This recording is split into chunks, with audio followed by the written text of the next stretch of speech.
Dalam peringatan Hari Ulang Tahun TNI ke-80, TNI memperkenalkan seragam loreng sebagai PDL atau pakaian dinas lapangan yang baru. Seragam loreng ini akan digunakan seluruh matra TNI dan akan menggantikan loreng DPM atau Malvinas yang sudah digunakan lebih dari 40 tahun. Dalam sejarahnya, TNI telah menggunakan banyak variasi seragam loreng atau kamuflase. Misalnya, loreng tutul yang diadopsi dari loreng M1942 dari militer Amerika Serikat. Beberapa pasukan elit seperti RPKAD dan KKU memiliki lorengnya sendiri. RPKAD yang kini menjadi Kopassus memiliki loreng darah mengalir. KKU atau Marinir pada tahun 1965 menggunakan loreng dengan pola seperti sapuan kuas atau breaststroke dengan warna mirip denizen dari Inggris. Loreng ini digunakan hingga tahun 1970. Tahun 1982, TNI mulai menggunakan corak loreng yang diadaptasi dari corak DPM atau Disruptive Pattern Material yang digunakan Inggris. Karena Inggris menggunakan seragam corak tersebut dalam Perang Falkland atau Malvinas, maka di Indonesia corak tersebut dikenal juga dengan sebutan loreng Malvinas. Tahun 1984, Panglima ABRI Jenderal LP Murdani memerintahkan penyeragaman loreng seluruh matra TNI menggunakan corak loreng tersebut. Corak DPM atau Malvinas menjadi corak loreng resmi TNI selama puluhan tahun. Meskipun demikian, beberapa satuan TNI juga memiliki loreng khasnya masing-masing. Misalnya Kopassus dengan loreng darah mengalir. Kemudian, Angkatan Laut memiliki loreng biru dengan corak gambar kapal perang. TNI Angkatan Udara juga memiliki loreng khusus sendiri. Selain itu, muncul juga berbagai macam corak loreng kamuflase di beberapa satuan. Ada yang bertahan lama, ada pula yang berumur pendek. Di antara variasi loreng yang dimiliki TNI, misalnya loreng Raider, loreng NKRI, loreng Macan Tutul Marinir, loreng Kopaska, loreng Samar, loreng Habema, dan lain sebagainya. Akhirnya, pada tahun 2025, TNI memperkenalkan loreng terbarunya. Dari segi komposisi warna, loreng ini memiliki setidaknya 4 warna yang terdiri dari hijau, coklat tua, coklat muda, dan krem yang cenderung putih. Warna hijau di sini lebih lembut dan cenderung pudar, tidak seperti hijau DPM terakhir yang sangat mencolok. Warna coklat muda cenderung agak kekuningan. Salah satu latar belakang perubahan loreng ini adalah karena loreng Malvinas yang selama ini digunakan dinilai tidak lagi efektif di banyak latar belakang medan tempur di Indonesia. Loreng Malvinas dengan dominan warna hijau dirancang untuk lokasi hutan. Namun, nyatanya saat ini tidak seluruh wilayah di Indonesia merupakan hutan lebat yang hijau.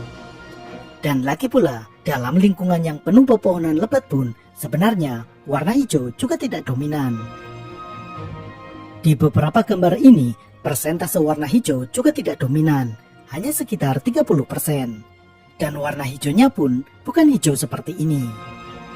Bahkan, dalam beberapa latihan bersama dengan negara asing, misalnya Amerika Serikat dan Australia, kamuflase milik tentara luar justru lebih menyatu dan tersamar dengan lingkungan di Indonesia. Tentara Indonesia sebagai tuan rumah justru tampak mencolok dan lebih mudah terlihat.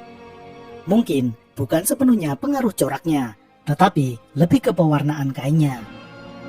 Warna hijau yang dipilih terlalu terang atau mencolok. Desain loreng baru ini kemungkinan dipengaruhi atau terinspirasi dari corak multicam yang digunakan Amerika dan beberapa negara lain. Multicam adalah corak yang awalnya dikembangkan oleh perusahaan Craye Precision bersama dengan Angkatan Darat Amerika. Corak ini dirancang agar bisa sesuai dengan berbagai jenis medan tempur baik itu hutan, padang rumput, gurun pasir, dan perkotaan. Jadi, tidak perlu loreng khusus untuk setiap medan tempur yang berbeda.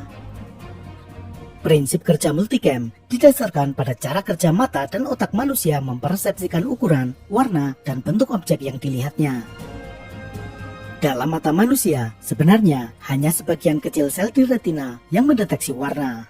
Otak melakukan penyempurnaan dengan tanda kutip mengisi kekosongan warna ini. Desain multicam memanfaatkan prinsip ini dan membuat pengamat seolah-olah melihat pola kamuflase ini sebagai bagian dari background di sekitarnya. Selain oleh Amerika Serikat, corak multicam kemudian banyak diadopsi oleh militer negara lain di dunia. Denmark tahun 2018 mengadopsi multicam Crye Precision dengan warna yang disesuaikan dengan medan dan vegetasi Denmark. Australia tahun 2014 mengadopsi multicam yang diberi nama AMCU atau Australian Multicam Combat Uniform. AMCU ini dilisensi dari Crye Precision.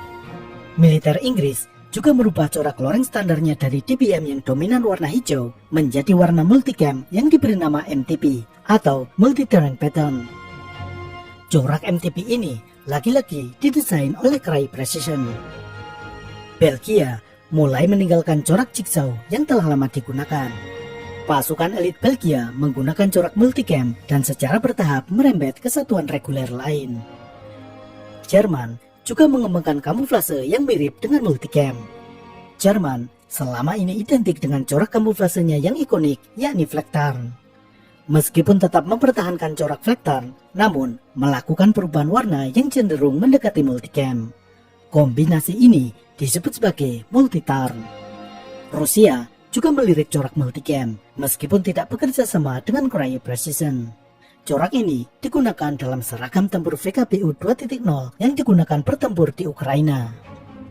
Selain contoh negara-negara di atas, corak multicam, baik yang original dari Crye Precision, pengembangan khusus bersama Crye Precision, maupun yang terinspirasi atau meniru banyak digunakan oleh negara-negara lain, baik untuk seluruh angkatan maupun terbatas untuk pasukan khusus.